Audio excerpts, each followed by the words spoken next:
Hello students, मैं Prince Kumar आप सभी को स्वागत करता हूं अपने परिवार यूडी रोजगार में। यह क्लास आप सभी का रीजनिंग का होने वाला है। अगर आप लोग किसी भी गवर्नमेंट जॉब की तैयारी कर रहे हो, किसी भी कॉम्पिटिटिव एग्जाम की तैयारी कर रहे हो, तो यह क्लास आप सभी के लिए most important and selected class होने वाला है, क्योंकि इस क्लास में जितने भी प्रश्न लिया गया है सभी प्रश्न आपके एग्जाम के पैटर्न पर आधारित है। हर एक प्रश्न को यहाँ से आप सभी के लिए इस तरह से तैयार किया गया है जो कि वर्तमान समय में आपका एग्जामिनर जो पैटर्न का उपयोग करके आपका पैटर्न तैयार करता है, वही पैटर्न पर आधारित सभी प्रश्न देखने को मिलेगा। तो आप लोग सभी विद्यार्थी सभी प्रश्न को बारीकता से अध्ययन करना, हर प्रश्न को 100% फोकस करना और सभी प्रश्न को सॉल्यूशन करते चलना। और जो न्यू स्टूडेंट हो, मैं उन्हें बता दूं कि यह क्लास आप सभी को हमारे इस परिवार के माध्यम से सुबह और शाम दोनों टाइम प्रोवाइड कराया जाता है, ताकि हमारे जितने भी विद्यार्थी हो ना ज़्यादा से ज़्यादा प्रश्नों पर प्रैक्टिस करो। देखो, जब आप लोग ज़्यादा से ज़्यादा प्रश्नों पर प्रैक्टिस करोगे तो आपका नंबर ऑटोमेटिक इंक्रीज होगा, और जब नंबर इंक्रीज होगा तो आपका सिलेक्शन 100% होगा।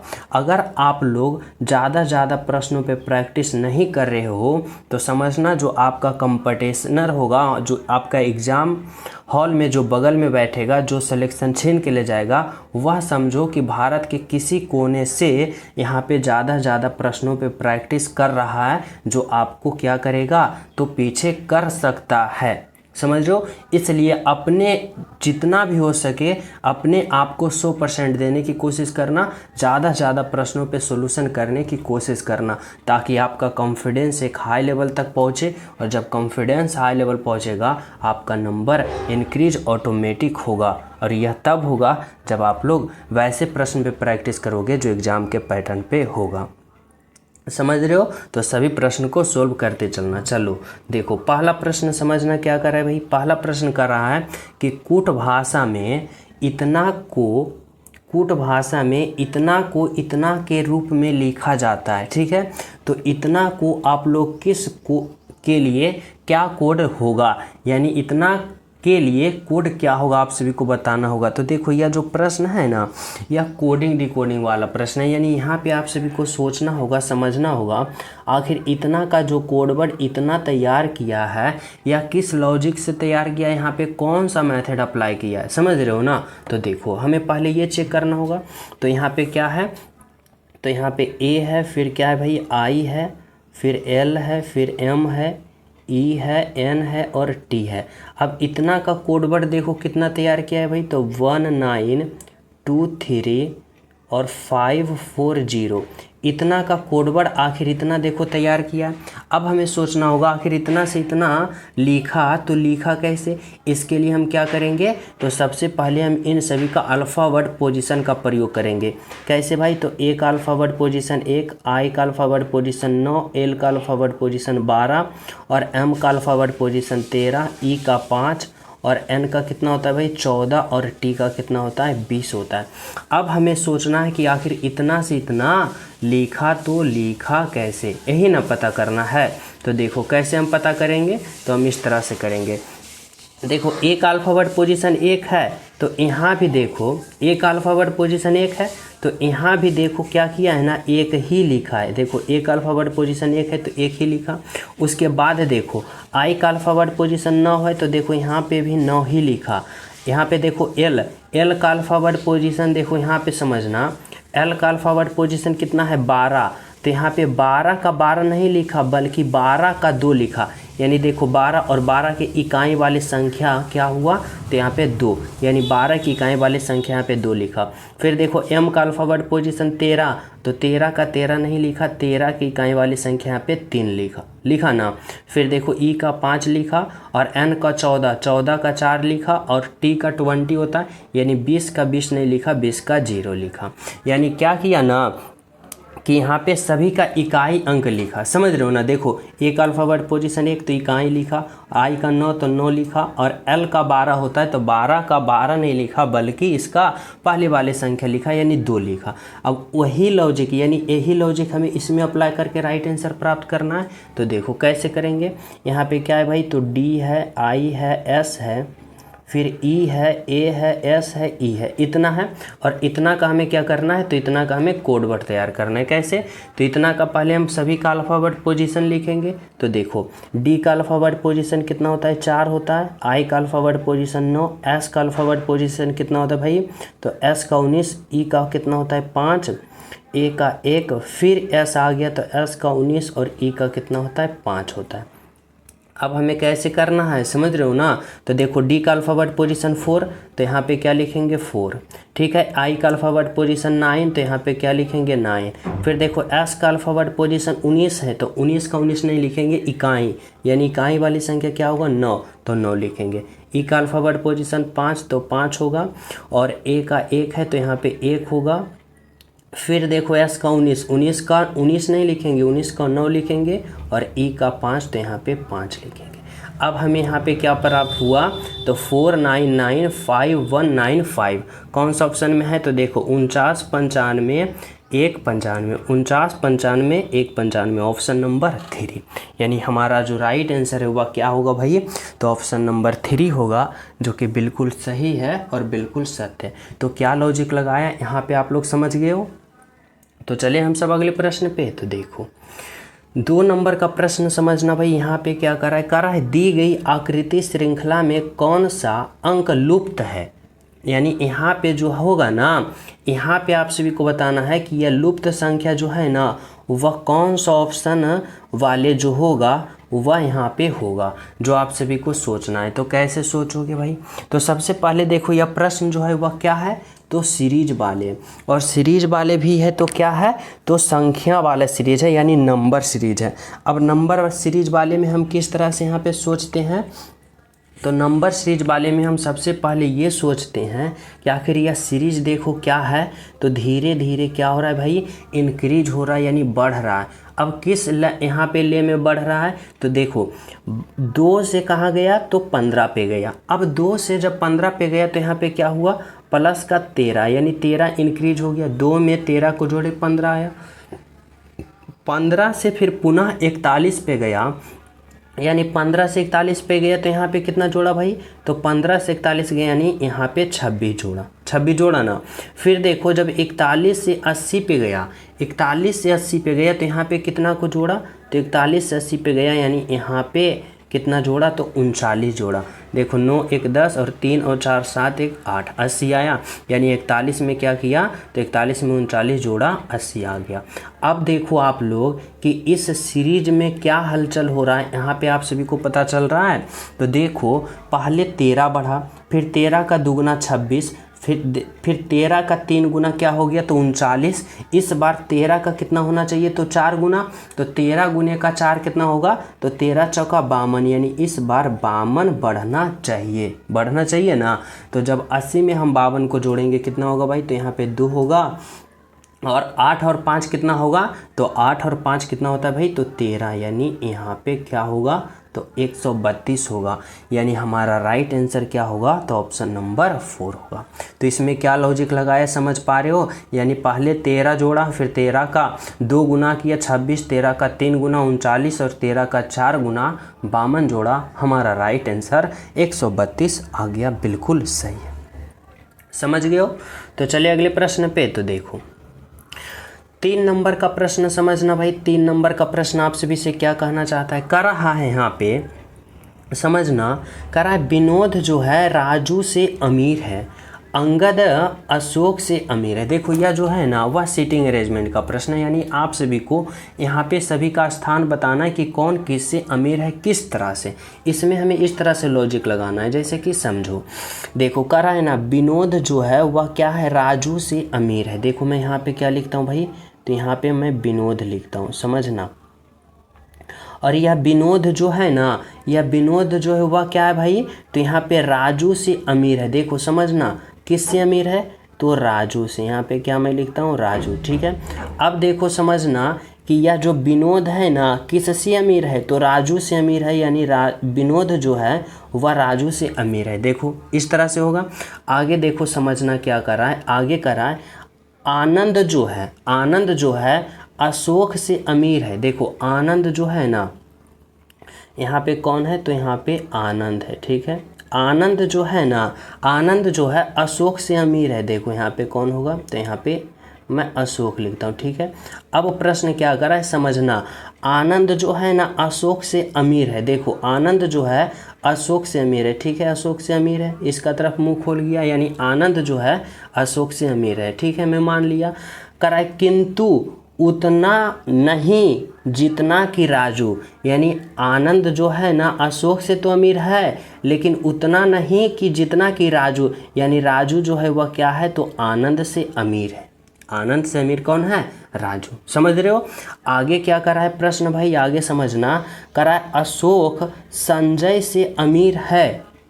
देखो यहाँ पे क्या करा है, अशोक जो है, यह जो अशोक है वह किससे अमीर है, तो अशोक जो है वह संजय से अमीर है, यानी किससे अमीर है, तो देखो अमीर जब है तो किससे अमीर है, तो यहाँ पे किससे अमीर है, तो संजय से। और यहाँ पे कौन होगा भाई, तो यहाँ पे होगा संजय, मैं यहाँ पे लिखता हूँ संजय, ठीक है। अब कर रहा है ना अशोक जो है, यह जो अशोक है वह क्या कर रहा है, संजय से। देखो संजय से तो अमीर है अशोक, संजय से तो अमीर है किंतु विनोद से अधिक नहीं। और विनोद कहाँ है, यहाँ। अब देखो विनोद से अधिक नहीं, यानी विनोद इससे देखो बड़ा है ना, तो बिल्कुल है। अब प्रश्न इस तरह से समझना, आखिर प्रश्न आप सभी से क्या कहना चाहता है, तो देखो कर रहा है ना इन सब में कौन सबसे निर्धन है। निर्धन का मतलब आप लोग समझते हो, गरीब, जिसे क्या कहा जाता है, गरीब। अब बताओ कि सबसे गरीब इसमें कौन है, तो देखो विनोद सबसे अमीर है, दूसरे नंबर पर राजू है, तीसरे नंबर पर अंगद है, चौथे नंबर पर अशोक है, और सबसे अंत की बात करें यानी सबसे गरीब कौन है, तो संजय है। यानी राइट आंसर आपका ऑप्शन नंबर 3 होगा, आपका बिल्कुल सही है, बिल्कुल सत्य। समझ रहे हो, आपका राइट आंसर क्या होगा भाई, तो ऑप्शन नंबर 3 होगा। तो चलें हम सब अगले प्रश्न पे। तो देखो अगला प्रश्न आप लोग समझना, 4 नंबर का प्रश्न आप सभी से क्या पूछना चाहता है आपका एग्जामिनर। देखो 4 नंबर का जो प्रश्न है ना, कर रहा है प्रश्न चिन्ह यानी व्हाट के स्थान पर आ सकता है, यानी बताना है यह जो प्रश्न चिन्ह है ना, प्रश्नवाचक चिन्ह व्हाट के स्थान पे आप लोग बताओ कि कौन सा ऑप्शन होगा ताकि यह आकृति पूर्ण रूप से फिलअप हो जाए। तो आप लोग कैसे सोचोगे भाई, किस तरह से आप लोग लॉजिक लगाओगे, तो समझना। देखो अगर हम बात करें यहाँ पे F है, J है, N है, U है, Q है, तो यहाँ पे क्या होगा, तो इसको पता लगाने के लिए हमें क्या करना पड़ेगा, सबसे पहले हम इसका अल्फ़ाबेट पोजीशन लिखेंगे। जैसे देखो F का अल्फ़ाबेट पोजीशन 6 होता है, F का अल्फ़ाबेट पोजीशन कितना होता है भाई, तो 6 होता है। J का अल्फ़ाबेट पोजीशन 10 होता है ना। और फिर बात करें हम किसका, तो N का अल्फ़ाबेट पोजीशन 14 होता है, और U का अल्फ़ाबेट पोजीशन 21 होता है, Q का अल्फ़ाबेट पोजीशन 17 होता है। अब हमें पता करना है कि यहाँ पे क्या होगा और किस तरह से होगा। तो देखो आप लोग इस तरह से समझो, इस तरह से समझना कि देखो यहाँ पे अगर हम बात करते हैं ना इस तरह से कि यहाँ पे F है, ठीक है, और यहाँ पे क्या है, U है। अब देखो मैं सामना सामनी समझता हूँ कि F के सामने कौन है भाई, U है, J के सामने क्या है, तो J के सामने Q है, और N का सामने क्या है, तो यहाँ पे हमें पता करना है कि N के सामने क्या होगा। तो देखो सबसे पहले आप लोग ये समझो कि F के सामने U है और U के सामने F है।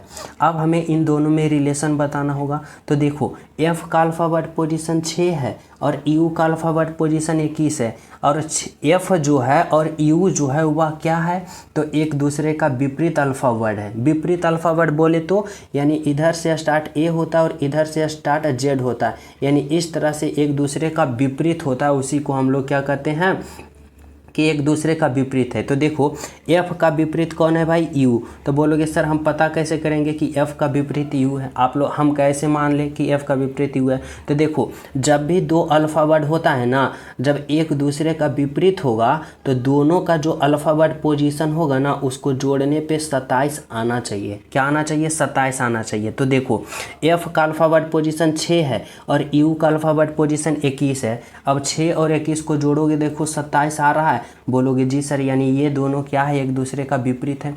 अगर हम बात करें Q का और J का, तो देखो Q जो है ना, Q का अल्फ़ाबेट पोजीशन 10 है सॉरी जे का अल्फ़ाबेट पोजीशन 10 है और क्यू का अल्फ़ाबेट पोजीशन 17 है।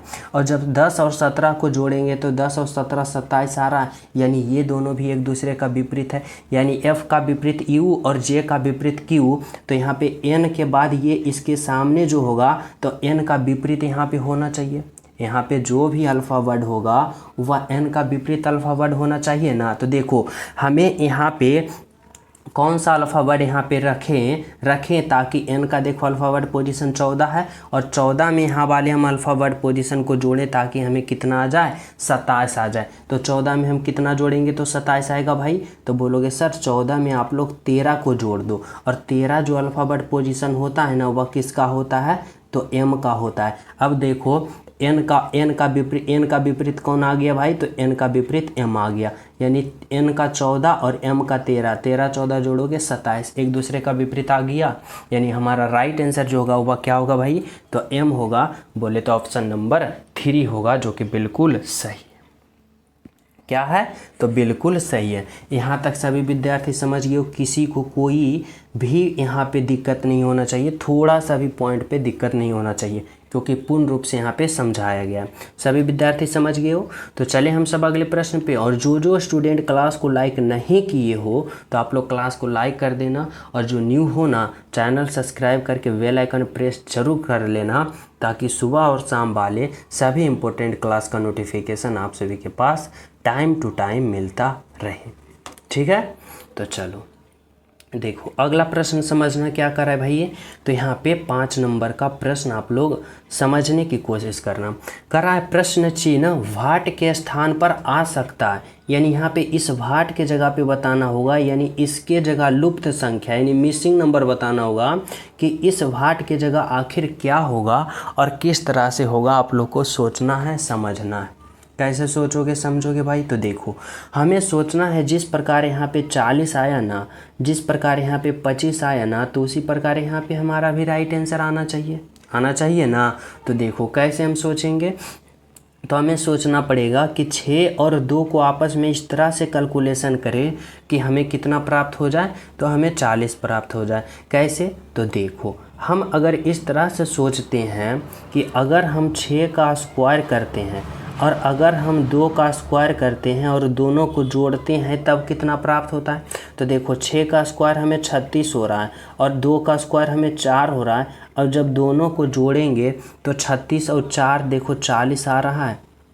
बोलोगे जी सर आ रहा है। अब यही लॉजिक हमें इसमें अप्लाई करना है। तो देखो क्या करेंगे भाई, तो पहले हम 3 का स्क्वायर करेंगे और फिर हम 4 का स्क्वायर करेंगे। तो 3 का स्क्वायर 9 और 4 का स्क्वायर 16, और जब हम दोनों को जोड़ेंगे तो देखो 16 और 9 को जोड़ते हैं तो 16 और 9 25, यानी 25 आया। बोलोगे जी सर आया। अब वही लॉजिक अप्लाई करना है हमें किस में भाई, तो इसमें, यानी 8 का वर्ग करना है और 6 का वर्ग करना है। अब 8 का वर्ग कितना होता है तो 64 होता है, और 6 का वर्ग हमें कितना होता है तो 36 होता है। अब जब 64 और 36 को हम आपस में जोड़ेंगे तो कितना होगा, तो 100 होगा, यानी 100 होगा। वह कौन सा ऑप्शन में है, तो देखो ऑप्शन नंबर 3 में है हमारा राइट आंसर, और बिल्कुल सही आंसर क्या होगा, तो ऑप्शन नंबर 3 होगा। समझ गए हो। तो चले नेक्स्ट पे। तो देखो अगला प्रश्न आप लोग समझना क्या कर रहे हैं भाई, तो 6 नंबर का प्रश्न। देखो 6 नंबर का प्रश्न में आप लोग समझने की कोशिश करना। कराए नीचे दी गई श्रेणी में कौन सा प्रकार सही बैठता है, यानी आप सभी को देखो यहाँ पे सोचना होगा ना और समझना होगा कि यहाँ पे इन चारों, यहाँ पे क्या कितना है 5 गो है, ठीक है। इन 5 में आप सभी को सही क्रम में इस तरह से बैठाना है कि सबसे पहले कौन होगा, उसके बाद और फाइनल अंत में कौन होगा। आप सभी को इस तरह से सोचना है। तो देखो कैसे, यहाँ पे देखो सबसे पहले क्या होगा, तो देखो रेखा है, कोण है, त्रिभुज है, आयत है और पंचभुज है। अब आप लोग बताओ कि सबसे पहले इसमें क्या होगा भाई। तो देखो अगर हम बात करें ना, तो सबसे पहले क्या दे रखा है, रेखा। देखो सबसे पहले क्या होना चाहिए, रेखा। अगर रेखा होगा तभी कोई चीज़ यहाँ से शुरू होगा। तो देखो यहाँ पे क्या होगा, सबसे पहले रेखा होगा, यानी 1 नंबर वाले। रेखा हो गया। और जब रेखा होगा उसके बाद आप लोग क्या बना सकते हो, तो उसके बाद देखो आप लोग कोण बना सकते हो, यानी 4 नंबर कोण। देखो कोण कब बनेगा, जब रेखा रहेगा तभी आप सभी कोण बना सकते हो, ठीक है। कोण, अब कोण से जब थोड़ा सा आगे बढ़ते हैं तो हमें क्या हो सकता है, तो देखो हम त्रिभुज बना सकते हैं, यानी 3 नंबर त्रिभुज। त्रिभुज के और आगे हम बता सकते हैं तो क्या बना सकते हैं भाई, तो आयत, यानी त्रिभुज से थोड़ा सा बड़ा क्या होगा, आयत, जिसमें क्या होता है 4 रेखा का प्रयोग किया जाता है, यानी रेखा होगा, यानी क्या होगा, तो आयत होगा, यानी 5 नंबर। उसके बाद की बात करें तो क्या होगा, पंचभुज होगा, यानी 2 नंबर। तो देखो सबसे पहले हम रेखा का प्रयोग किए, रेखा के बाद कोण, कोण में देखो 2 रेखा होता है, त्रिभुज की बात करें 3 रेखा, आयत में 4 रेखा और पंचभुज में 5 रेखा।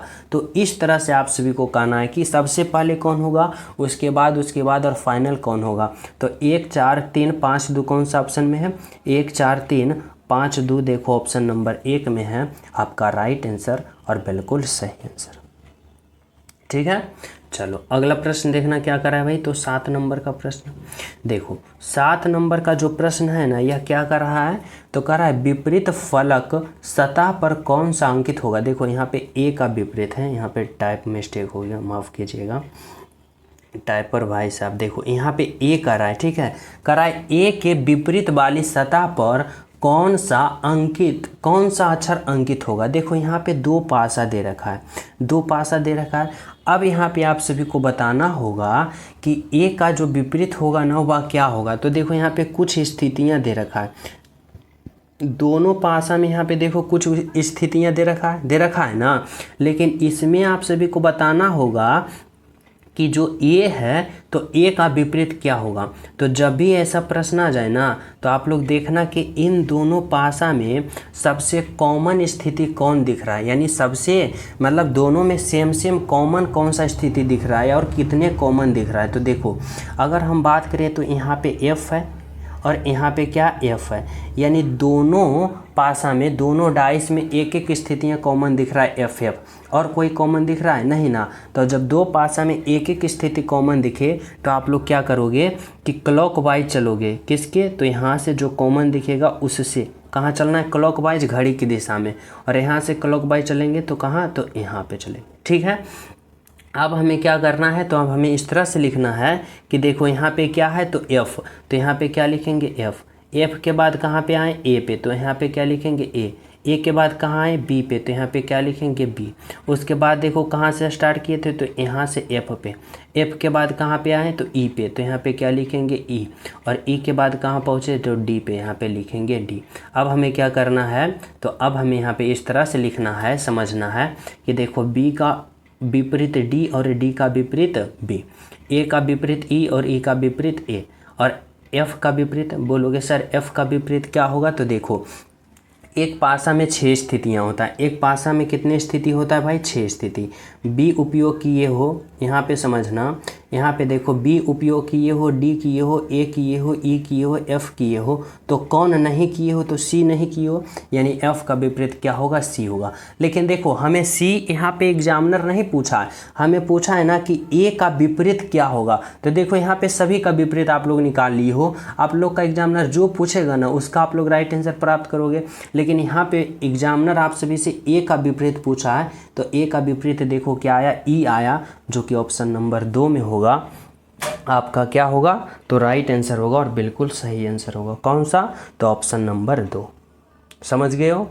तो चले नेक्स्ट प्रश्न पे। तो देखो 8 नंबर का प्रश्न समझना भाई, यहाँ पे आप सभी से क्या कहना चाहता है। 8 नंबर में कह रहा है कि मेज, कछुआ और फर्नीचर, यानी मेज, कछुआ, फर्नीचर में आप सभी को ये वे वाला ऑप्शन चयन करना है, ये ऑप्शन चयन करना है ताकि इन तीनों का एक साथ सही संबंध बता सके। तो आप लोग कौन सा ऑप्शन चयन करोगे और किस तरह से चयन करोगे ये आप सभी को बताना होगा और सोचना समझना होगा। तो देखो कैसे सोचोगे, समझना। यहाँ पे क्या है भाई, मेज है, कछुआ है और फर्नीचर है। अगर मैं फर्नीचर के लिए एक गोला बनाता हूँ, फर्नीचर के लिए मैं एक गोला बनाया, अब देखो मेज जो है ना वह फर्नीचर के अंदर आ जाएगा, मेज जो है फर्नीचर के अंदर आ जाएगा। और कछुआ की बात करें तो कछुआ अलग है यानी अलग हो जाएगा, इसके लिए अलग गोला बनेगा। अब बताओ ऐसा कौन सा ऑप्शन दिख रहा है, तो वनली वन ऐसा ऑप्शन नंबर 3 दिख रहा है, जो कि आपका क्या है, तो राइट आंसर है और बिल्कुल सही है। ऑप्शन नंबर क्या है, तो ऑप्शन नंबर 3 है। समझ रहे हो? तो चले हम सब अगले प्रश्न पे। तो देखो अगला प्रश्न समझना आप लोग क्या कर रहा है भाई, तो 9 नंबर का प्रश्न। 9 नंबर का प्रश्न में यहाँ पे आप सभी से कहना चाहता है ना एग्जामिनर कि शब्दों का सही संबंध बताएं, यानी आप सभी को बताना होगा यहाँ पे संबंध, वो भी किसका, तो यहाँ पे देखो संख्याओं का संबंध बताना होगा इस प्रकार से कि जिस प्रकार 13 से 30 हुआ है ना, तो 41 से यहाँ पे क्या होगा आप लोग को सोचना है, समझना है। तो आखिर इसमें आप लोग किस तरह से लॉजिक लगा सकते हो, यहाँ पे अपने माइंड को किस तरह से सोचने पे मजबूर कर सकते हो। तो देखो इस तरह से आप लोग सोचना और समझना। अगर आप लोग इस तरह से सोचते हो कि 13 से 30 हुआ, तो यहाँ पे अगर मैं यहाँ पे क्या जोड़ देता हूँ प्लस का 17, तो देखो 30 हो रहा है। लेकिन जब 41 में हम 17 को जोड़ते हैं तो हमें यहाँ पे देखो इतना बड़ा बड़ा संख्या प्राप्त हो रहा है, यानी ये लॉजिक तो हमारा काम नहीं करेगा। तो हमारा दूसरा लॉजिक काम करेगा, कैसे, तो इस तरह से सोचेंगे कि देखो यहाँ जो 13 है ना वह कौन सी संख्या है, आई मीन हमारे कहने का मतलब है कि यह जो 13 है ना यह क्या है, तो एक अभाज्य संख्या है। समझना 13 जो है क्या है, एक अभाज्य संख्या है, ठीक है। अब हम बात करें ना कि 13 से अगले वाले जो अभाज्य संख्या होगा ना, 13 से अगले वाले जो अभाज्य संख्या होगा वह क्या होगा, तो बोलोगे 14 नहीं, 15 नहीं, 16 नहीं, 17, यानी 13 के जो अगले वाले अभाज्य संख्या होगा वह होगा 17। और 13 और 17 को जब हम जोड़ते हैं तो देखो 30 आ रहा है, बोलोगे जी सर आ रहा है, यानी 13 से हम अगले वाली अभाज्य संख्या को प्राप्त किए और दोनों को जोड़े तो हमें 30 प्राप्त हो रहा है। अब उसी प्रकार हमें सोचना होगा कि 41 ऐसी अगले वाली अभाज्य संख्या जो होगा वह क्या होगा, तो हमें इस तरह से सोचना होगा ना, और फिर दोनों को जोड़ेंगे। तो देखो अगर हम बात करें 41, तो 41 के बाद वाली अभाज्य संख्या 42 तो होगा नहीं, 43, तो बोलोगे जी सर 43 होगा, यानी 41 से अगले अभाज्य वाली संख्या क्या होगा भाई 43। और जब 41 और 43 को जोड़ेंगे तो हमें कितना प्राप्त होगा, तो 3 1 क्या होगा, तो 4 होगा, और 4 4 क्या होगा 8 होगा, यानी 41 से अगले वाली अभाज्य संख्या जो होगा वह क्या होगा, तो 43 और 43 जोड़ें तो हमें क्या प्राप्त हो गया, तो हमें 84 प्राप्त हो गया, जो कि कौन सा ऑप्शन में है, तो देखो ऑप्शन नंबर क्या है भाई, तो ऑप्शन नंबर 84 है। ऑप्शन नंबर 3 में 84 है, जो कि हमारा क्या है, राइट आंसर। समझ रहे हो यहाँ तक? तो चले हम सब अगले प्रश्नों पे। तो देखो अगला प्रश्न आप लोग समझना क्या कर रहा है भाई, तो 10 नंबर का प्रश्न। देखो 10 नंबर का प्रश्न समझना भाई, इसमें आप सभी से क्या कहना चाहता है, कर रहा है ना कि सही संबंध बताएं। इस बार भी आप सभी को सही संबंध ही बताना है, लेकिन इस बार आप सभी को क्या कहना है, तो यहाँ पे अल्फ़ा वर्ड का सही संबंध बताना है। इस तरह से सोचना है आप सभी को कि जिस तरह से ACE से यहाँ पे FHJ हुआ है ना, तो इसी प्रकार यहाँ से यहाँ पे क्या होगा, आप लोग को यहाँ पे सोचना है, समझना है और राइट आंसर क्या करना है, प्राप्त करना है। तो कैसे सोचोगे समझोगे भाई, तो देखो इस तरह से आप लोग समझना कि इतना से इतना हमें प्राप्त करना है। इसके लिए हम क्या करेंगे, तो यहाँ पे अल्फ़ा वर्ड पोजीशन का प्रयोग करेंगे। जैसे कि समझना ए का अल्फ़ा वर्ड पोजीशन क्या होता है भाई, 1 होता है, C का अल्फ़ा वर्ड पोजीशन 3 होता है और E का अल्फ़ा वर्ड पोजीशन 5 होता है, F का अल्फ़ा वर्ड पोजीशन 6 होता है, H का 8 होता है और J का कितना होता है, 10 होता है। अब आप लोग देखो कि यहाँ पे क्या लॉजिक लगा रखा है कि 1 से F पे गया, A से कहाँ पे गया, F पे, यानी A का अल्फ़ा वर्ड पोजीशन 1 और F का 6, तो 1 से 6 गया प्लस का 5 हुआ। फिर देखो सी से एच पे गया, सी का 3 और एच का 8, तो 3 से 8 पे गया, यानी यहाँ पे क्या हुआ तो प्लस का 5 हुआ, 5 3 8। और देखो ई से जे पे गया, यानी 5 से 10 पे गया, यहाँ भी प्लस का 5 हुआ। सभी का अल्फ़ाबेट पोजीशन में +5 +5 +5 हुआ, तो इसका भी सभी का अल्फ़ाबेट पोजीशन में +5 +5 करेंगे ना। तो देखो यहाँ पे ओ का अल्फ़ाबेट पोजीशन कितना होता है भाई 15 होता है, क्यू का अल्फ़ाबेट पोजीशन 17 होता है और एस का अल्फ़ाबेट पोजीशन कितना होता है तो एस का अल्फ़ाबेट पोजीशन 19 होता है। अब हमें क्या करना है तो यहाँ पे अब हमें +5 +5 को ऐड करना है। जैसे कि देखो ओ का अल्फ़ाबेट पोजीशन कितना होता है 15, 15 में अगर हम प्लस का 5 जोड़ेंगे तो 15 5 20 और 20 जो अल्फ़ाबेट पोजीशन टी का होता है तो यहाँ पे टी लिखेंगे। क्यू का अल्फ़ाबेट पोजीशन 17 और 17 में हम कितना करेंगे तो प्लस का 5 जोड़ेंगे तो 17 और 5 कितना होता है 22 और 22 जो अल्फ़ाबेट पोजीशन होता है वह किसका होता है तो 22 जो होता है वह भी का होता है। ठीक है, फिर देखो एस, एस का अल्फ़ाबेट पोजीशन 19 और 19 में हम कितना जोड़ेंगे 5 जोड़ेंगे और 19 और 5 कितना होगा तो 19 5 24 और 24 जो अल्फ़ाबेट पोजीशन एक्स का होता है। अब बताओ वो टी भी एक्स कौन सा ऑप्शन में है तो टी भी एक्स देखो ऑप्शन नंबर 1 में है, आपका राइट आंसर है और बिल्कुल सही आंसर है। कौन सा तो ऑप्शन नंबर 1। समझ रहे हो। तो चलिए अगले प्रश्न पे। तो देखो अगला प्रश्न आप लोग समझना, 11 नंबर का प्रश्न क्या कहना चाहता है, कह रहा है यदि बाई सी की पुत्री हो तथा सी एफ की पत्नी हो, एफ वाई से किस प्रकार संबंधित है। देखो ब्लड रिलेशन का प्रश्न है और इसमें आप सभी को इस तरह से सोचना है, एक स्ट्रक्चर के रूप में चलना है। कैसे तो कह रहा है यदि बाई जो है सी की पुत्री हो, देखो या बाई जो है ना वह क्या है तो पुत्री है और किसकी पुत्री है तो सी की, और सी की पुत्री है यानी स्त्रीलिंग है तो माइनस होगी। बाई जो है सी की पुत्री है। ठीक है, आगे क्या कर रहा है प्रश्न भाई, कर रहा है तथा सी एफ की पत्नी हो। सी जो है ना वह किसकी पत्नी है तो यह पत्नी है और किसकी पत्नी है एफ की पत्नी है, यानी एफ की पत्नी सी है तो एफ क्या होगा पति होगा और पति होगा तो पुल्लिंग यानी प्लस होगा। और ये दोनों क्या है तो दोनों का दोनों पति पत्नी है। ठीक है, इतना समझ रहे हो। आगे क्या कर रहा है भाई तो प्रश्न क्या कर रहा है, प्रश्न को आप लोग समझना, कर रहा है एफ जो है बाई से किस प्रकार संबंधित है, यानी बाई जो है एफ को क्या कहेगा। तो देखो बाई यहाँ एफ यहाँ और बाई जो है वह एफ को क्या कहेगी भाई तो बाई जो है एफ को इस सी को माँ कहेगी, एफ को क्या कहेगी तो पिता कहेगी, यानी बाई जो है एफ को क्या कहेगा क्या कहेगी तो पिता कहेगी, यानी राइट आंसर ऑप्शन नंबर 2 होगा। ठीक है, चलो अगला प्रश्न समझना भाई क्या कर रहा है तो 12 नंबर का प्रश्न देखो। 12 नंबर का प्रश्न क्या कर रहा है, और जो स्टूडेंट क्लास को लाइक नहीं किए हो सभी प्रिय स्टूडेंट क्लास को लाइक कर देना और जो न्यू हो ना चैनल सब्सक्राइब करके बेल आइकन प्रेस जरूर कर लेना, क्योंकि ऐसा क्लास का नोटिफिकेशन आप सभी के पास पहुंचना अति आवश्यक और अनिवार्य है अगर आप लोग सिलेक्शन लेना चाहते हो तो।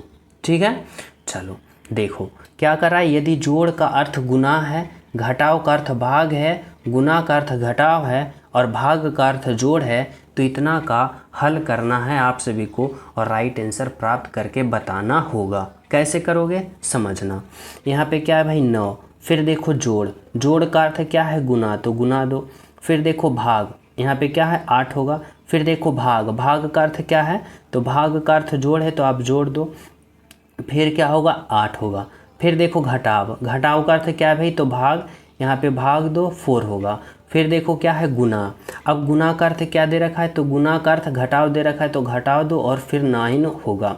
अब क्या करो तो इसका आप लोग हल करो यानी सोल्व करो, कैलकुलेशन करो। कैसे तो बोर्ड मास का प्रयोग करके, यानी क्या करोगे पहले भाग फिर गुना फिर जोड़ अंत में घटाव। तो देखो यहाँ पे क्या होगा तो 9 होगा, गुना का 8 होगा, प्लस का क्या होगा भाई तो देखो जब हम 8 में 4 से भाग देंगे तो कितना होगा 4 दूना का 8 2 प्राप्त होगा और माइनस का 9 होगा। अब हमें क्या करना है तो गुना करना है, किस तरह से तो इस तरह से 8 गुने 9 करेंगे तो 8 नमा का क्या होगा भाई 72 होगा और प्लस का 2 होगा और माइनस का 9 होगा। अब हमें क्या करना है 72 और प्लस 2 जोड़ेंगे तो 74 होगा और 74 में जब हम 9 को घटा देंगे, 74 में जब हम 9 घटा देंगे तो हमें कितना बचेगा भाई तो हमें बचेगा 65 यानी कि 65 बचेगा। बोले तो ऑप्शन नंबर 2 होगा आपका राइट आंसर और बिल्कुल सही आंसर। समझ रहे हो ना। तो चले हम सब अगले प्रश्न पे। तो देखो तो 14 नंबर का प्रश्न, देखो 14 नंबर की प्रश्नों की अगर हम बात करें ना, तो यह क्या कर रहा है कि टीना 20 मीटर उत्तर में चलती है, फिर पूरब की ओर मुड़ती है और 5 मीटर चलती है। यानी यह प्रश्न किसका है, तो डायरेक्शन वाले प्रश्न है। और डायरेक्शन वाले प्रश्न में आप लोग को कुछ पॉइंट याद रखना होगा इस तरह से, जैसे कि ऊपर की ओर मैं क्या कहता हूँ, उत्तर कहता हूँ, नीचे की ओर मैं क्या कहता हूँ भाई, तो दक्षिण कहता हूँ, और इधर की ओर मैं पूरब कहता हूँ, और इधर की ओर मैं पश्चिम कहता हूँ। इतना तो सभी विद्यार्थी समझ रहे हो ना। अब हमें क्या करना है, तो यहाँ पे प्रश्न पे देखना है क्या कर रहा है भाई, तो कर रहा है ना, टीना 20 मीटर उत्तर में चली। देखो टीना कहाँ पे है, यहाँ पे, ठीक है। टीना एक लड़की है यहाँ पे, और कहाँ चली, तो 20 मीटर उत्तर की ओर यानी ऊपर की ओर। कितना चली भाई, तो 20 मीटर उत्तर की ओर चली, ठीक है। कह रहा फिर पूरब की ओर मुड़ी, और यहाँ से कहाँ मुड़ गई, तो पूरब की ओर मुड़ गई, और कितना चली, तो 5 मीटर चली। यानी इधर कितना चली, 5 मीटर चली, ठीक है। कह रहा है फिर दाएं ओर मुड़ी, यहाँ से कहाँ मुड़ी, तो दाएं ओर, और क्या करिए, तो 20 मीटर चली। यहाँ से दाएं ओर कहाँ होगा भाई, तो दाएं ओर इधर होगा, और कितना चली, तो यहाँ से यहाँ तक चली, और कितना चली, तो 20 मीटर कहाँ चली, तो दाएं ओर, ठीक है। अब कह रहा है प्रश्न, आप लोग समझना कि प्रश्न आप सभी से क्या कहना चाहता है। तो देखो कह रहा है अब तक वह शुरुआती बिंदु से कितनी दूर है। स्टार्टिंग पॉइंट कहाँ है भाई, यहाँ, और पहुँच रखी है कहाँ, यहाँ। अब यहाँ से शुरुआती बिंदु से यहाँ के बीच की दूरी आप सभी को बताना है। तो देखो जब ये 20 है ना, और ये 20 है, तो ये 5 है, तो ये भी 5 होना चाहिए। यानी इतना, और स्टार्टिंग पॉइंट और अंतिम पॉइंट के बीच की दूरी का हम बात करें ना, तो राइट आंसर जो होगा वह क्या होगा भाई, तो 5 मीटर होगा। यानी हमारा राइट आंसर जो होगा ऑप्शन नंबर 1 होगा, बिल्कुल सही है और बिल्कुल सत्य।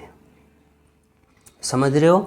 तो चले हम सब नेक्स्ट प्रश्न पे। तो देखो अगला प्रश्न आप लोग समझना क्या कर रहा है भाई, तो 15 नंबर का प्रश्न देखो आप सभी के लिए। यह भी देखो डायरेक्शन वाले प्रश्न है, लेकिन इसमें थोड़ा सा अलग तरीका से लॉजिक लगाना है। इसमें बहुत सारे स्टूडेंट फंस जाते हैं, या देखो किस तरह से आप लोग को बचना है, किस तरह से सोचना है, क्योंकि इसमें थोड़ा सा अलग लॉजिक लगा रखा है। देखो इसमें भी हमें वही पॉइंट याद रखना है कि ऊपर की ओर उत्तर कहते हैं, नीचे की ओर दक्षिण कहते हैं, इधर की ओर पूर्व कहते हैं, और इधर की ओर पश्चिम कहते हैं। समझना। देखो कह रहा है ना कि एक व्यक्ति 14 किलोमीटर पश्चिम दिशा की ओर चलने के बाद, एक व्यक्ति कहाँ है, यहाँ है, ठीक है। और कहाँ चला, तो एक व्यक्ति पश्चिम दिशा की ओर चला, कितना, 14 किलोमीटर, और पश्चिम दिशा किधर होता है, तो इधर होता है, ठीक है। और कितना चला भाई, तो 14 किलोमीटर। यानी इस तरह से समझना, यहाँ पे एक व्यक्ति है, और यहाँ से कहाँ चला, तो पश्चिम दिशा की ओर, और कितना चला, तो 14 किलोमीटर चला, ठीक है। पश्चिम की दिशा और चला। कराए चलने के बाद 3 किलोमीटर दक्षिण, 3 किलोमीटर यहाँ से कहाँ चला, तो यहाँ से 3 किलोमीटर दक्षिण, और दक्षिण कहाँ होता है, नीचे की ओर। एक मिनट यहाँ पे इस तरह से समझना, थोड़ा सा और मैं ऊपर लेता हूँ। देखो यहाँ पे एक व्यक्ति है, और कहाँ चला, तो 14 किलोमीटर पश्चिम की ओर, 14 किलोमीटर पश्चिम की ओर चल गया, ठीक है। कह रहा है कि बाद में 3 किलोमीटर दक्षिण, यानी यहाँ से 3 किलोमीटर दक्षिण, यानी कहाँ होगा, तो नीचे की ओर आ गया 3 किलोमीटर दक्षिण की ओर। कह रहा है एवं फिर 8 किलोमीटर पूर्व की ओर, यहाँ जब आया ना, तो यहाँ से कहाँ गया, पूरब की ओर, और कितना, 8 किलोमीटर, और पूरब कहाँ होगा भाई, तो इधर होगा। और इधर कितना गया, तो 8 किलोमीटर पूरब की ओर गया, और कहाँ पहुँच गया, तो यहाँ पे पहुँच गया, ठीक है। 8 किलोमीटर पूरब की ओर चलता है। बताइए कि वह अपने प्रारंभ स्थान से कितनी दूरी पर है। देखो यहाँ पे आप सभी को प्रश्न क्या पूछ रहा है ना, एग्जामिनर कर रहा है कि बताना होगा अपने प्रारंभ स्थान से कितनी दूरी पर है। देखो प्रारंभ बिंदु यहाँ है, पहुँच चुका है यहाँ, और यहाँ से यहाँ के बीच की दूरी बताना है। तो आप लोग कैसे सोचोगे, क्या लॉजिक लगाओगे, तो देखो हमारी बात को इस तरह से समझना कि जिस प्रकार से यहाँ पे देखो ये दूरी 3 किलोमीटर है, तो ये दूरी भी कितना होना चाहिए, 3 किलोमीटर होना चाहिए ना, समझना होना चाहिए। और अगर हम बात करें ये टोटल दूरी की, तो टोटल दूरी देखो 14 किलोमीटर है और ये दूरी 8 किलोमीटर है। तो देखो जब ये 8 है और ये 14 है तो ये कितना होना चाहिए, ये दूरी तो 6 किलोमीटर होना चाहिए ना। अब आप सभी को ये दूरी बताना है, यानी एच बताना है, हाइपोटेनस बताना है, कर्ण बताना है। तो आप लोग 12 में बहुत ऐसा प्रश्न सोल्व किए होंगे कि कर्ण निकालना है भाई, लंब निकालना है भाई, और यहाँ पे आधार निकालना है। तो यहाँ पे वनली वन हमें क्या निकालना है, तो कर्ण निकालना है, हाइपोटेनस निकालना है। कैसे करेंगे, तो लंब स्क्वायर प्लस आधार स्क्वायर दोनों को वर्ग करेंगे और रूट निकाल देंगे, हमारा हाइपोटेनस आ जाएगा। जैसे देखो 6 का स्क्वायर कितना होगा, 36 होगा, प्लस 3 का स्क्वायर 9 होगा और दोनों को क्या कर देंगे, तो रूट करेंगे। और 36 और 9 कितना होगा, तो 9 6 15 और 4 यानी 45 हो गया, रूट 45। और रूट 45 को हम किस तरह से लिख सकते हैं, तो 3√5 इस तरह से लिख सकते हैं।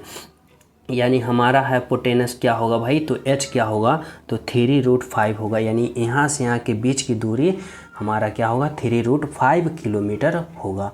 समझ रहे हो, इसीलिए हम ये प्रश्न आप सभी को इस क्लास में लिए, ताकि देखो इससे पहले वाले प्रश्न हैं तो सभी विद्यार्थी सोल्व कर लेते हैं, लेकिन इसमें थोड़ा सा आप लोग का कन्फ्यूजन अगर हो गया एग्जाम में तो आप लोग यहाँ से 1 नंबर मिस कर दोगे या निगेटिव ले लोगे, लेकिन मिस नहीं करना है। समझ रहे हो ना। चलो देखो अगला प्रश्न क्या करा है भाई, तो अगला प्रश्न समझना 16 नंबर का। देखो यह जो 16 नंबर का प्रश्न है ना, यह प्रश्न आप सभी को क्या है, तो कैलेंडर से है। इसमें आप सभी को कैसे सोल्व करना है, तो देखो करा है ना कि 26 जनवरी को बुधवार है। क्या करा है भाई, 26 जनवरी को बुधवार है, तो जनवरी के अंतिम दिन को होगा वह क्या होगा आप लोग को बताना है। तो देखो कैसे समझोगे, समझना। कह रहा है 26 जनवरी को बुधवार है। आप लोग सबसे पहले ये सोचो कि जनवरी जो मंथ है, इस जनवरी मंथ में कितने दिन होता है। तो अगर हम बात करें ना जनवरी मंथ में दिनों की संख्या बात करें ना, तो 31 दिन, यानी जनवरी जो होता है वह 31 दिन का मंथ होता है, यानी 31 दिन का महीना होता है। इतना तो सभी विद्यार्थी समझ रहे हो।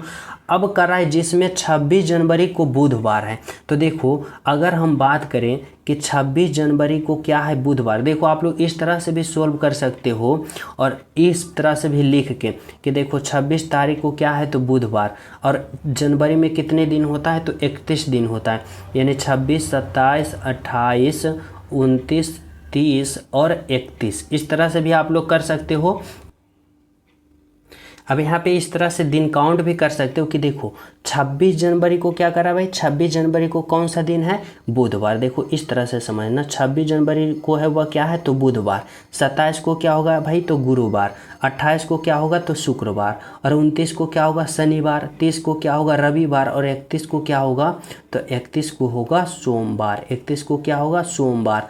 और वही ना करा है कि जनवरी के अंतिम दिन कौन सा होगा, तो अंतिम दिन की बात करें तो अंतिम दिन देखो 31 जनवरी होता है, यानी जनवरी का अंतिम दिन क्या होता है, तो 31 जनवरी। और 31 जनवरी को क्या हो रहा है, तो सोमवार, यानी राइट आंसर होगा ऑप्शन नंबर 2 सोमवार। अगर बोलोगे सर ये तो 5 दिन का अंतराल था, इतना दिन के अंतराल था तो हम लिख के कर लिए, अगर 20-20 दिन 22-22 दिन 25-25 दिन का अंतराल हो तो कैसे करेंगे, तो समझना आप लोग इस तरह से समझने की कोशिश करना कि देखो जनवरी माह में कितने दिन होता है, 31 दिन होता है।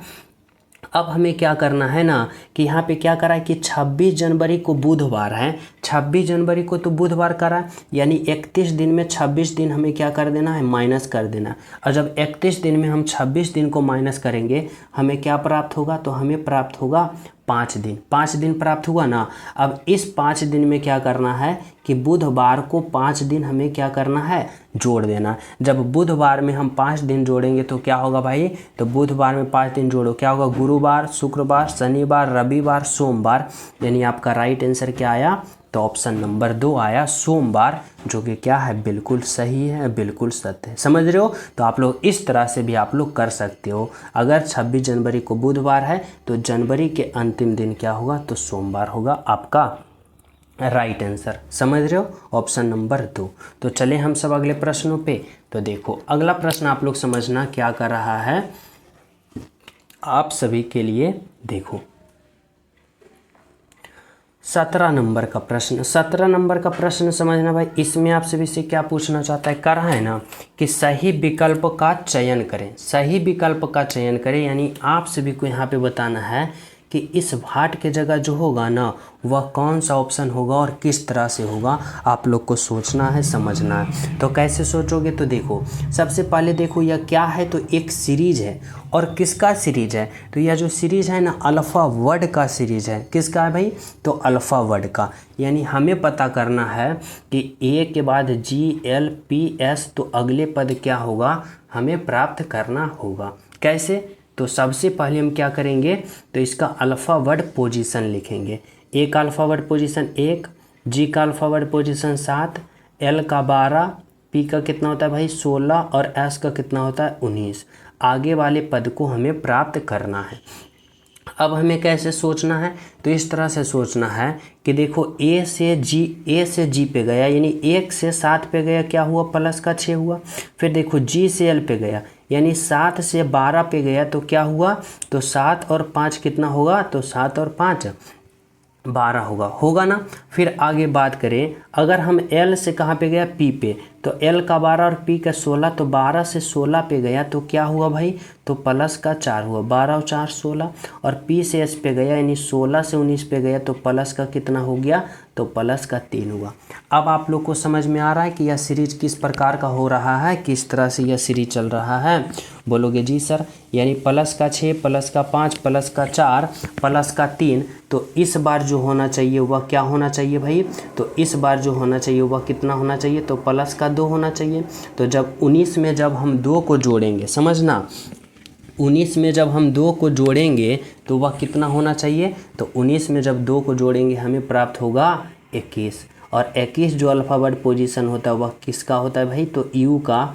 यानी हमारा राइट आंसर जो होगा वह क्या होगा, तो हमारा राइट आंसर जो होगा ना वह होगा यू, ऑप्शन नंबर 2। समझ रहे हो। तो चले हम सब अगले प्रश्न पे। तो देखो अगला प्रश्न आप लोग समझना क्या कर रहा है, 18 नंबर का प्रश्न आप लोग सोचना और समझना कर रहा है। यदि ई बराबर 5 है, GUN गण बराबर 42 है, तो रोज बराबर 57 है, तो इतना का मान क्या होगा। तो देखो हमें इसमें भी वही लॉजिक लगाना है कि कह रहा है GUN बराबर क्या है, तो 42। देखो GUN गण बराबर क्या है भाई 42। अब इतना से हमें 42 प्राप्त करना है, तो इसके लिए हमें क्या करना होगा, तो इसका अल्फ़ाबेट पोजीशन लिखना होगा। जी का 7 होता है, यू का 21 होता है और एन का 14 होता है। अब इतना से हमें 42 लाना है, तो कैसे सोचेंगे, तो अगर मैं सभी का अल्फ़ाबेट पोजीशन को जोड़ता हूँ तो देखो कितना प्राप्त होता है भाई, तो 4 1 5 और 5 और 7 12 के 2, बाकी 1 और 1 और 2 3 और 1 बकाया 4। देखो 42 आया और यहाँ पे भी 42 है। यानी क्या किया कि सभी का अल्फ़ाबेट पोजीशन जोड़ दिया और जो आया वही कोडवर्ड बना दिया। देखो इसमें भी वही किया होगा। देखो आर का 18 होता है, प्लस का ओ का 15 होता है, प्लस का एस का कितना होता है भाई, तो एस का 19 होता है और प्लस ई का 5 होता है। अब जब हम सभी को जोड़ेंगे तो हमें 57 आना चाहिए। तो देखो इस तरह से जोड़ो, यहाँ पे क्या होगा, तो 8 और 5 के इस तरह से समझना। यहाँ पे देखो क्या है, तो 5 है, यहाँ पे क्या है 9 है, यहाँ पे 5 है, यहाँ पे 8 है। अब हमें क्या जोड़ना, इस तरह से जोड़ना है। तो देखो 9 और 5 कितना होगा, तो 14। 9 और 5 कितना होगा 14, और 14 और 5 जोड़ेंगे तो 19, और 19 और 8 जोड़ेंगे तो कितना होगा भाई, तो 19 और 8 27 के साथ बाकी 2। फिर देखो 1 1 2 और 2 1 3 और 3 और 2 5, यानी 57 57 देखो आया ना। अब वही लॉजिक हमें इसमें अप्लाई करना है, यानी सभी का अल्फ़ाबेट पोजीशन जोड़ना है और राइट आंसर प्राप्त करना है। क्या है, तो यहाँ पे जी है, ए है, टी है और ई है ना। जी का अल्फ़ाबेट पोजीशन 7, ए का 1, टी का 20 और ई का कितना होता है 5 होता है। अब हम क्या करेंगे भाई, तो अब हम इसको जोड़ेंगे। यानी देखो किस तरह से जोड़ेंगे, तो यहाँ पे देखो 5 और 20 कितना होगा, 20 और 5 25, और 25 और 1 कितना होगा भाई, तो 26, और 26 और 7 को जोड़ेंगे कितना होगा, तो 26 और 7 7 6 13 और 2 1 3 यानी 33। यानी राइट आंसर क्या आया भाई, तो 33 आया। यानी इस तरह से हमारा राइट आंसर क्या हुआ, तो ऑप्शन नंबर हमारा सी हुआ, जो कि क्या है बिल्कुल सही है और बिल्कुल सत्य है। ऑप्शन नंबर क्या है? तो ऑप्शन नंबर सी होगा, 33 होगा हमारा राइट आंसर। समझ रहे हो? तो चले अगले प्रश्न पे। तो देखो 19 नंबर का प्रश्न समझना भाई, इसमें आप सभी से क्या कहना चाहता है। 19 नंबर का जो प्रश्न है ना, यहाँ पे करा, यदि बम्बई का अर्थ नई दिल्ली, नई दिल्ली का अर्थ चेन्नई, चेन्नई का कलकत्ता, कलकत्ता का बेंगलोर और बेंगलोर का पटना है, तो भारत की राजधानी क्या होगा। देखो समझना, अगर हम बात करें वास्तव में भारत की राजधानी कहाँ है भाई, तो भारत की राजधानी वास्तव में नई दिल्ली है। लेकिन एग्जामिनर के अनुसार, एग्जाम के प्रश्न के अनुसार नई दिल्ली को क्या कह रहा है, नई दिल्ली का अर्थ चेन्नई है, यानी भारत की राजधानी जो होगा वह क्या होगा, तो ऑप्शन नंबर 2 होगा, यानी चेन्नई होगा आपका राइट आंसर, ऑप्शन नंबर 2। समझ रहे हो? तो चले अगले प्रश्नों पे। तो देखो अगला प्रश्न आप लोग समझना क्या कर रहा है भाई, तो यहाँ पे 20 नंबर का प्रश्न आप लोग समझने की कोशिश करना क्या कर रहा है। तो देखो यह कथन और निष्कर्ष वाले प्रश्न है, बहुत ही सिंपल, बहुत ही आसान और बहुत ही इम्पोर्टेंट प्रश्न है। आप लोग को मैं यह प्रश्न होमवर्क के रूप में देना चाहता हूँ। सभी विद्यार्थी इस प्रश्न का राइट आंसर कमेंट में बताना कि इस प्रश्न का राइट आंसर जो होगा वह क्या होगा। समझ रहे हो? सभी विद्यार्थी राइट आंसर कमेंट में बताना। और जो स्टूडेंट क्लास को लाइक नहीं किए हो, सभी प्रिय स्टूडेंट क्लास को लाइक करना, ज़्यादा से ज़्यादा शेयर करना अपने दोस्तों के पास। जो न्यू हो चैनल सब्सक्राइब करके बेल आइकन प्रेस जरूर कर लेना। साथ में टेलीग्राम लिंक डिस्क्रिप्शन में, वहाँ भी ज्वाइन हो जाना, ताकि हर क्लास का नोटिफिकेशन आप सभी को टाइम टू टाइम मिलता रहे। तो मिलते हैं आप सभी को अगले क्लास में, जब तक सभी को हमारे तरफ से जय हिंद।